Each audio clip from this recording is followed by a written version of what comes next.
Hello friends, मैं मुर्तज़ा आलम आपका फिर से वेलकम करता हूं इस वीडियो में। और आज मैं आपको बताने वाला हूं क्लास 10 के हिस्ट्री का जर्मन यूनिफिकेशन टॉपिक। आज हम उस पर बात करने वाले हैं, जर्मन यूनिफिकेशन के बारे में। जर्मन यूनिफिकेशन की बात अगर आती है तो ये दो बार ऐसा हुआ है। एक जो पास्ट में हुआ था 1881 के आसपास, और दूसरा जो 1990 में हुआ है, जिसमें बर्लिन वॉल को गिराकर ईस्ट और वेस्ट जर्मनी को एक किया गया। हम बात करने वाले हैं उस समय की जब यहाँ एम्पायर हुआ करते थे और ये पूरा एरिया छोटे छोटे किंगडम में बटा हुआ था। 18 यानी ये 19th सेंचुरी की बात हम करने वाले हैं, न कि 20th सेंचुरी की।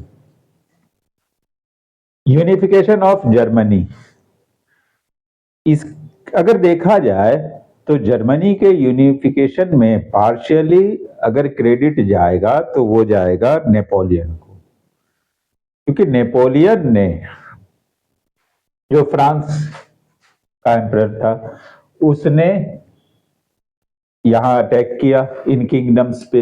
उस समय ये सारे किंगडम अलग अलग होते थे, भले ही वो सब थे होली रोमन एम्पायर के अंदर, लेकिन सब अपने आप में इंडिपेंडेंट थे, कोई किसी के अंदर नहीं था। और ये मोर देन 300 किंगडम्स में बटे हुए थे। नेपोलियन ने इन्वेड किया और इनके ऊपर कंट्रोल कर लिया, और वहां पर उसने 39 किंगडम्स को मिलाकर एक राइन फेडरेशन बनाया। Napoleon conquered and integrated 39 kingdoms to form Rhine Federation। और इस फेडरेशन को अच्छी तरह से कंट्रोल करने के लिए, इफेक्टिवली रूल करने के लिए, उसने यहाँ पे डाइट पार्लियामेंट टाइप ऑर्गेनाइजेशन उसको फॉर्म किया और वो रूल करता रहा। खैर 1815 के वाटरलू वॉर के बाद उसे एग्जाइल में भेज दिया जाता है नेपोलियन को, और इसका रोल यहाँ पे खत्म हो जाता है। लेकिन 39 स्टेट्स को जो उसने फेडरेशन बनाया था वो फेडरेशन अब भी बना ही रहता है, वो टूटता नहीं है। और वो आगे चल के वो भी एक वजह होता है इसके इंटीग्रेशन का। तो देखा जाए तो उसने बीज या जड़ नेपोलियन ने ही डाला था यूनिफिकेशन का। अब हम बात करते हैं आगे आगे। यहां पर जब नेपोलियन को यहां से हटा दिया गया, उसे एग्जाइल भेज दिया गया, तो अब इस पूरे एरिया में दो बड़े किंगडम थे, रशिया और ऑस्ट्रिया। अब इन दोनों के अंदर ये होड़ मचने लगी कि मेरे कंट्रोल में ये सब आ जाए तो मेरे कंट्रोल में आ जाए, और इन दोनों की कंपटीशन उसके बाद कंटिन्यू जारी रही। दोनों ही अपने अपने तरफ इसे झुकाने की कोशिश करते हैं। लेकिन इसी बीच 1848 में, क्योंकि लोगों के अंदर फ्रांस की केस के बाद, रिवॉल्यूशन के बाद, लोगों के अंदर नेशनलिज्म की तो भावना आने ही लगी थी, लोगों के अंदर नेशनलिज्म की फीलिंग बढ़ती जा रही थी, जो आगे चल के 1848 में उन्होंने रिवॉल्यूशन को का रूप ले लिया। और उसके बाद लोग जो हैं, उनकी यहाँ के सिटीजन की ये डिमांड थी कि मोनार्की की जो ये एब्सोल्यूट पावर्स है इसको कंट्रोल किया जाए, इतने पावर्स न दिए जाए, और सिविल राइट्स भी लोगों को दिए जाए, क्योंकि सिविल राइट्स के बारे में नेपोलियन ने भी इस बात को रखा था, लोगों के सिविल राइट का। तो लोगों के मन में तो वो थी। इस डिमांड के साथ लोगों ने रिवॉल्यूशन को शुरू किया, तो मजबूर हो गए वहां के एम्परर, और उन्होंने लोगों की बात माना और अपने कुछ पावर्स को सरेंडर किया, और लोगों के सिविल राइट्स वगैरह को उन्होंने इंप्लीमेंट किया, बहाल किया।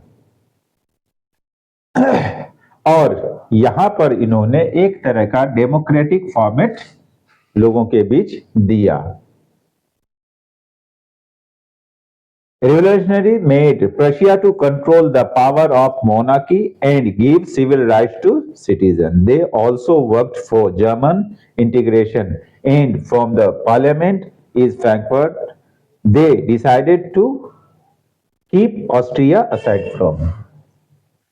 उसके बाद रिवोल्यूशनरीज ने एक पार्लियामेंट फॉर्म किया फ्रैंकफर्ट में, और ताकि इसको कंट्रोल किया जा सके, इस इंटीग्रेशन फेडरेशन को कंट्रोल किया जा सके, और इन सब से ऑस्ट्रिया को दूर रखा गया। लेकिन ये सब चीज चलता रहा, लेकिन जो मेन इंटीग्रेशन हुआ है, जो जिसने मेन यूनिफाई किया है जर्मनी को, अब उसकी एंट्री होती है यहां पे, वो है प्रशिया। प्रशिया के prime minister auto von Bismarck. In 1962, Otto von Bismarck was appointed as a Prime Minister of Prussia by the King Frederick William I. उसके भाई की जब डेथ हो जाती है तो फ्रेडरिक विलियम वन को वहां का एम्परर बनाया जाता है, और वो एम्परर क्योंकि अच्छी तरह से हर एक चीज को नहीं समझ पा रहे थे, उन्हें रूल करने में काफी दिक्कत हो रही थी, तो ऐसे में उन्होंने डिप्लोमेसी के किंग ओटो वन बिस्मार्क को अपना ये सारा रिस्पॉन्सिबिलिटी सौंप दिया, जितने भी डिप्लोमेटिकल काम है वो उनके हवाले कर दिया गया। और ओटो वन बिस्मार्क को ही आर्किटेक्ट ऑफ जर्मन यूनिफिकेशन माना जाता है।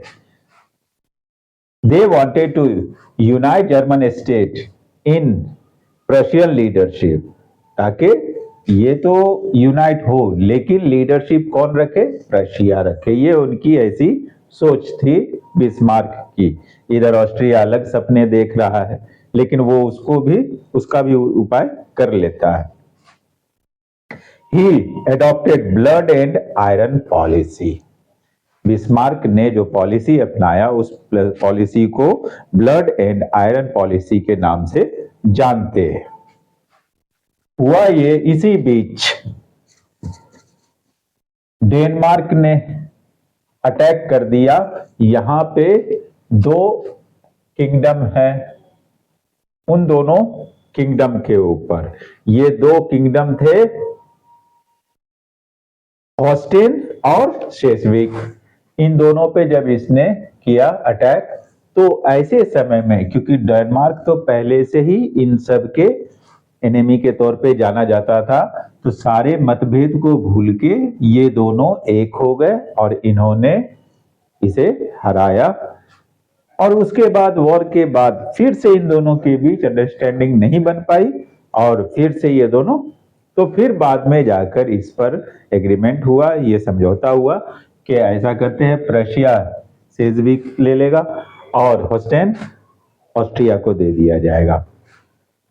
लेकिन यहां के जो बिस्मार्क है वो चाहते तो थे जर्मन यूनिफाई हो जाए, लेकिन वो रिवोल्यूशनरी की ये बात बिल्कुल मानने को तैयार नहीं थे कि पूरी तरह से डेमोक्रेटिक सिस्टम हो। वो चाहते थे कि एम्परर ही रूल करे और यूनिफाई जर्मनी एम्परर के ही अंदर आए।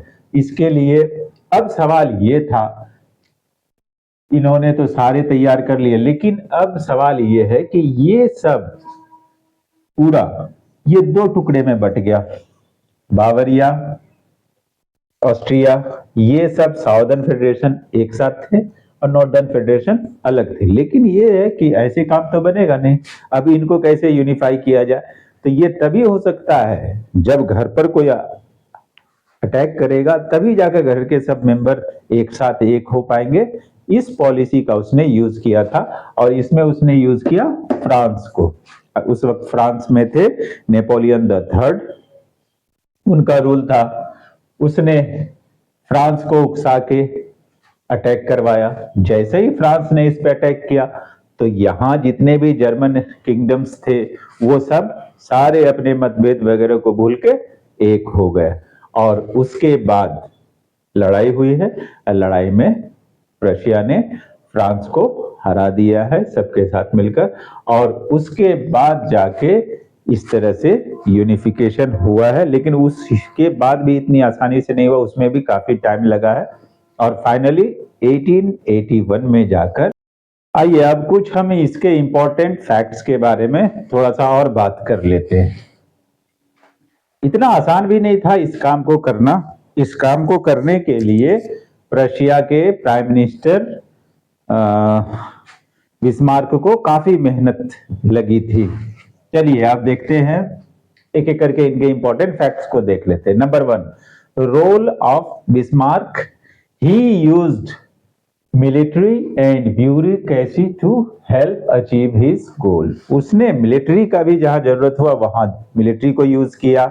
वैसे तो वो चाहता तो प्रशिया अकेले ही डेनमार्क से निपट सकता था, उसके पास इतनी स्ट्रेंथ थी, लेकिन फिर भी उसने अपने कॉम्पिटिटर ऑस्ट्रिया को साथ किया, क्योंकि आगे चलकर ऑस्ट्रिया से भी उसे दोबारा लड़ना था। वो ऑस्ट्रिया के हाथ में कोई कंट्रोल देना नहीं चाहता था। अब उसके लिए एक बहाना, क्योंकि यहाँ पर वो लोग डेनमार्क के अगेंस्ट जिस 2 एरिया के लिए लड़ रहे हैं, उसे पता था कि आगे चल के इसके बंटवारे को लेकर ऑस्ट्रिया हमारे साथ लड़ेगा, और जब लड़ेगा तो फिर उसका उपाय करेंगे। तो उसने मिलिट्री का भी यूज किया है और ब्यूरोक्रेसी का भी यूज किया है। अब देखते हैं कि प्रशिया ही ऐसा करने वाला है तो क्यों है, आखिर उसके अंदर ऐसी क्या बात है। तो हम पहले देख लेते हैं प्रशिया की इकोनॉमिक स्ट्रेंथ। क्योंकि प्रशियन एरिया में रॉ मटेरियल्स पाए जाते थे प्रोडक्शन के लिए, आयरन ओर, कोल, इस वजह से इसकी इकोनॉमिक जो कंडीशन है काफी स्ट्रांग थी। Prussia's economy was strong due to production of raw material like iron ore and coal. तो इकोनॉमिकली भी वो साउंड थे, ऐसी बात नहीं थी। साथ ही बिस्मार्क ने देखा कि हमारे यहाँ जो ये उस पुराने जमाने की मिलिट्री है वो आज के जमाने में ऐसे तो काम चलेगा नहीं, तो उसने मिलिट्री के मॉडर्नाइजेशन का भी पूरा काम किया और उन्होंने मिलिट्री को इक्विप्ड किया हर तरह के हथियार से। Military power of Prussia was modernized and well equipped. उनको सही मॉडर्न हथियार भी दिए गए ताकि वो बेहतर लड़ाई लड़ सके। Power of Austria declined, which helped create an opportunity for Prussia to unify Germany. आगे चल के इन दोनों की लड़ाई भी होती है और लड़ाई में इसकी हार होती है और इसके बहुत सारे पावर कम कर दिए जाते हैं। उसके बाद रशिया अकेला बचता है जर्मनी यूनिफिकेशन करने वाला, और वो फिर करता है उसे। Middle class farmers specially nationalistics and wanted unification. उन्होंने यहाँ के जो मिडिल क्लास के जो फार्मर थे ज्यादातर वो और नेशनलिस्ट लोग ये यूनिफिकेशन के फेवर में थे, और उसने उन लोगों के इस सोच का फायदा उठाया। यहां पर देखिए ये 2 टुकड़ों में बटा हुआ है, फिर भी इसने उनको एक किया। एक करने के लिए बाहर वाले से वर्क डिक्लेयर करवाना पड़ा, उसने कर दिया इस चीज को। आगे देखते हैं, Bismarck won all the groups of society. यहाँ जो है सोसाइटी यूरोप की जो है वो कंजर्वेटिव्स, सोशलिस्ट, कैपिटलिस्ट, इंडस्ट्रियलिस्ट, इन सब में बटा हुआ था। उसने हर एक को खुश करने के लिए तरह तरह के काम किए और सभी को खुश किया, और फिर सबका इसने सपोर्ट भी हासिल किया, और इस तरह से जाकर उसने इस काम को पूरा किया है। मैं उम्मीद करता हूं आप लोग जर्मन यूनिफिकेशन के बारे में कुछ बातों को अच्छी से समझ रहे होंगे और इससे फायदा उठाएंगे। क्लास 10 के हिस्ट्री के पहले चैप्टर का ये काम है, और मेरे चैनल को लाइक, शेयर, सब्सक्राइब करते रहेंगे। Thank you.